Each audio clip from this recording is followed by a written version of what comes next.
How's it going, YouTube? This is Skull, and I apologize for my early morning look.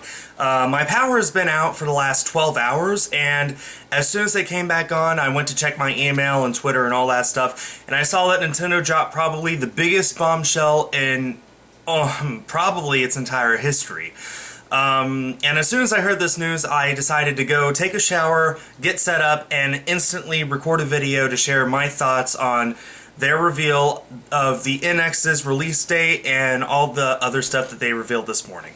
So Nintendo revealed that the NX, or the successor to the Wii U, that might not even be its final name, but its codename is NX, will have a release date around the world of spring 2017, which is probably 10 months to a year from now, and well, I guess I have a lot of things to say about it, so let me just go ahead and get started with a little list. Let's go ahead and start off with the good things. The biggest thing that I can consider good is that Nintendo has finally given us some concrete information about the NX, or whatever its final name will be. They've been hinting at it for literally over 2 years now. There's been a lot of rumors, especially recently, about things like system specifications, what the controller will look like, and all of those were fake. What the launch games will be, and all that sort of thing. And Nintendo has neither confirmed nor denied most of those, and it's good that they finally came out and said, okay, we'll tell you more about the NX this year at E3, and we'll be releasing the system next spring around the world. So we're only about a year away, which is good, but only to a point. That's about the only thing that I can think of that could be considered good news. I have a whole list of things that that make me not so excited for this news. Let me go ahead and get started with the fact that this is only the most recent of a list of bad decisions that Nintendo has made in the past few years or so. Let me clarify by saying that as much as I joke about it in other videos, as much as I have sometimes even said some serious things, I like Nintendo. I love the company, I love the games that they've put out. Heck, I mean, they're responsible for some of my favorite games of all time, if not all of my favorite games of all time. I love Pokemon, I love Mario, I love all these other things that I just associate with Nintendo, and because of that, it makes it a bit difficult on me whenever I see them make some decisions that are so blatantly bad, or ones that look good but don't turn out well, which I can't really blame on the company, but still, so many bad things in a row just really start getting to me after a while. Let's go ahead and start with the Wii U. I happen to have my gamepad right here. It has a Splatoon cover on it, ignore that. But this is the gamepad for the Wii U. The casual person doesn't know what this is. For all they know, this is the Wii U. They think that the gamepad is maybe an extension of the Wii. Basically, there were a lot of things that were wrong with the Wii U from the get-go, down to the very name of it. They alienated all those casual gamers, or those hardcore gamers, who thought that the Wii was subpar by naming the successor Wii all over again. And that just told the hardcore gamers, ignore this console, it's not our cup of tea. And for the non-hardcore gamer, for just the casual person who walks down the aisle at Walmart and sees, okay, they have an Xbox One available, they have a PlayStation 4 available, and they have the Wii U. What's a Wii U? We have no idea. May as well ignore that, because never heard of it. It's obviously like an extension of the Wii or something, right? The name of the Wii U itself was enough of a problem that over the last ever since it came out in 2012, so just 4 years now, it's barely sold 10 million units, which is by far the worst number of sales ever for a Nintendo platform, and it's about up there with the PlayStation Vita, which most people consider, well, not the Vita, I'm sorry, the PlayStation Portable, which most people consider a commercial failure. A lot of people consider the Wii U a commercial failure as well because it sold so few units, and if you want to go ahead and say, but the GameCube barely sold twice that, in between the GameCube and the Wii U was the Wii, which sold over 100 million units, which, if you're bad at math, that's over 10 times the amount that the Wii U sold. There were more problems with the Wii U besides just the name, obviously. One of the biggest problems is it didn't have many launch titles. I think it had New Super Mario Bros. U, and not much else. And by the time the good titles came over 2 years later, Mario Kart 8, Super Smash Bros. 4, all of those came out in 2014. By then, Nintendo had already announced that they were working on a successor to the Wii U, basically saying, you don't have to get these games because we're going to make something new anyway. So that's very unfortunate, especially since some of the best games on the Wii U came out only within the last year and a half. Smash 4 came out, my favorite game right now, Splatoon, came out. We got Pokken Tournament, we got Super Mario Maker. We have all sorts of games on the Wii U that are absolutely gorgeous. They're some of the best games out there right now, and yet they're on a system that people just aren't willing to pick up for one reason or another. The biggest one is, up until now, we just didn't know when the successor would come out. And now that we do know that the successor is only a year away, people are not going to want to pick up a Wii U when they're going to have to buy a new console so close down the line. Recently, there have been some other bad decisions from Nintendo that have made me really start to lose faith in the company, make me feel like I just can't trust them to do that good of a job with future things like I used to be able to. One of the biggest ones is over the entire last year and a half, the Amiibo craze. As many of you know, I'm an Amiibo collector. Admittedly, I got into it a little late, about when Wave 2 came out, so by that time, most of Wave 1 was sold out. Wave 3 was just on the horizon. I managed to only get maybe 3 or 4 of those pre-ordered. I had to hunt for everything else. I'm very fortunate in that I have no life outside of making videos, and I was able to go to GameStop at 2 in the afternoon and wait in line for an hour just to get my one pre-order in for Wave 4. Most people weren't able to do that, and you can blame whoever you want, but the fact is Nintendo knew that there was an Amiibo shortage, and they didn't do anything about it until way farther down the line when the Amiibo craze had lowered to the point where now you can pick some of them up for $5 at Walmart. The point is, they knew that there was a problem, and they didn't do anything about it. They kept saying, basically, please understand. We understood that they weren't doing anything about it, and that made a lot of us lose faith in the company. Another recent thing that I feel they made a bad decision about is Star Fox Zero. I don't know how many of you knew this, but it was originally supposed to come out in 2014. Yeah. When 2014 came, there wasn't a single announcement about it. Some of us assumed that the game was just dead, except for a tiny little snippet at E3 that year.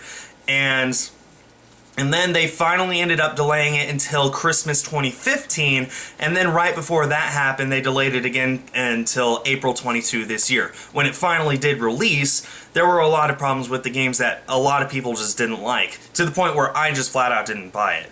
I played the demo of it at PAX Prime last August, and the visuals are stunning, but the gameplay mechanics are really, really horrible. I think a lot of people who played the game, even if you ended up eventually liking them, initially people hated the gyro controls, where you have to take the Wii U gamepad and move it around in order to aim the Starfighter to shoot in a particular direction.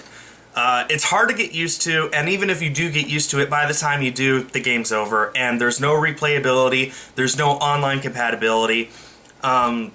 Basically, they ended up delaying the game 3 years and put out a game that a lot of people were very disappointed in, myself included.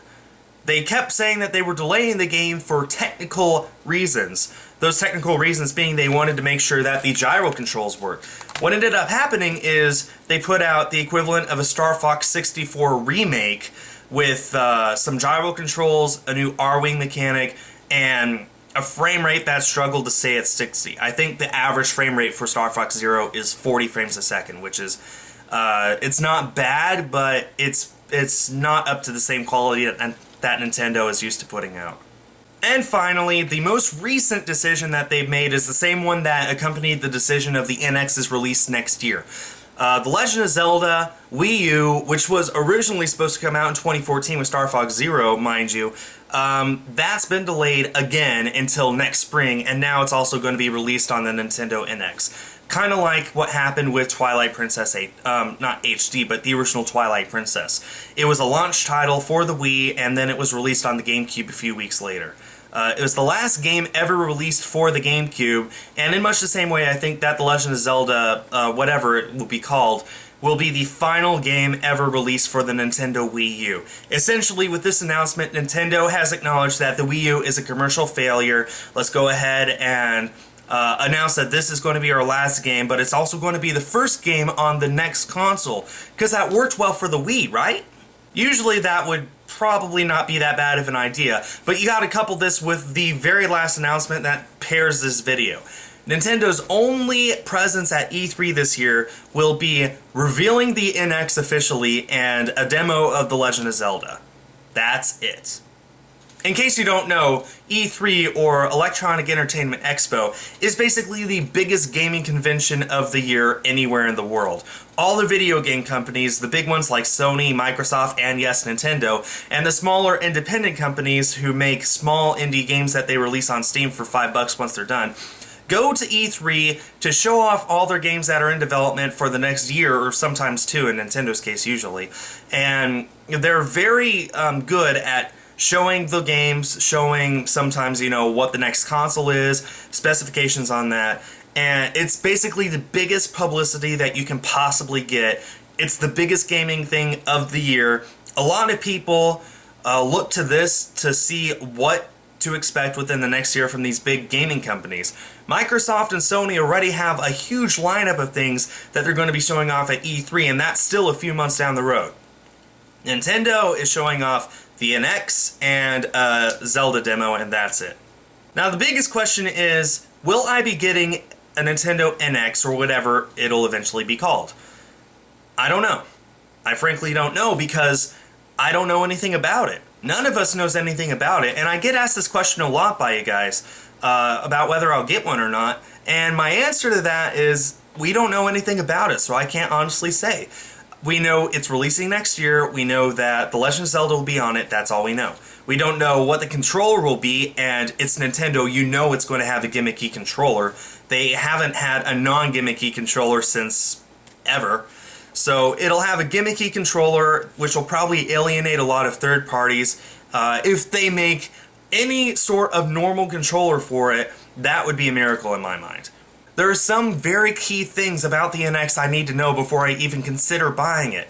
How much will it cost? That'll be a big thing. The Wii U, when it launched, was I think $300. It finally has dropped down to around $200. That's a lot more reasonable for a lot of people. I ended up paying $300 for mine, but I bought it as a bundle with Mario Kart 8, so I got a free game out of it, basically. There are some other things to worry about, like, is it backwards compatible? Can I play all my Wii U games on the NX? I have almost a full library of Wii U games. I have very close to every single game ever released on a hard copy on the Wii U, and if I can't play those on the NX, then why should I get an NX? What are the system specs of the NX? I mean, the Wii U plays 720p 60 frames a second. Great. Can the NX do the same? Can the NX do better?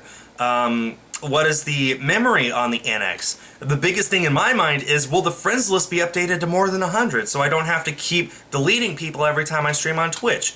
There are so many other things about the NX I want to know about before I even consider buying it. Hopefully we get some of that information this year at E3, which is just a few months away, but until we do, I just don't know if I want it or not. At this point, I'm actually leaning towards no, because the Wii U was such a failure. How am I supposed to know that Nintendo won't do any better with the NX? How am I supposed to know that I won't buy the NX and not get a good game for it that I want to play over and over and over again for another 2 years like the Wii U? I really don't know. I'm leaning towards not getting it. Hopefully this year at E3 we'll see enough about the NX that it'll change my mind and make me think, you know what? I could probably get one of those.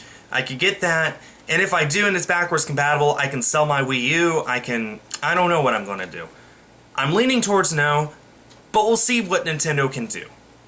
They have a recent history of letting me down, and hopefully with the NX, it'll be the start of a journey of winning me and millions of their fans back after just one too many disappointments. So to wrap it up, The Wii U is basically dead. The Nintendo NX will release next spring, along with Zelda, which has been announced as being released on both the Wii U and NX. Both of them will have a presence at E3 this year, but nothing else from Nintendo. This is disappointing news on all fronts, but with any luck, maybe Nintendo can salvage this and turn it into something amazing. And who knows, maybe with the next generation of video game systems, everyone will say, of them all, the Nintendo console was the best. I really hope that's the case. We'll just have to wait and see. I look forward to hearing what you guys' thoughts are on this subject. Please go ahead and leave them in the comments below. And that pretty much does it for this video. Thanks everyone for watching, and stay tuned for more.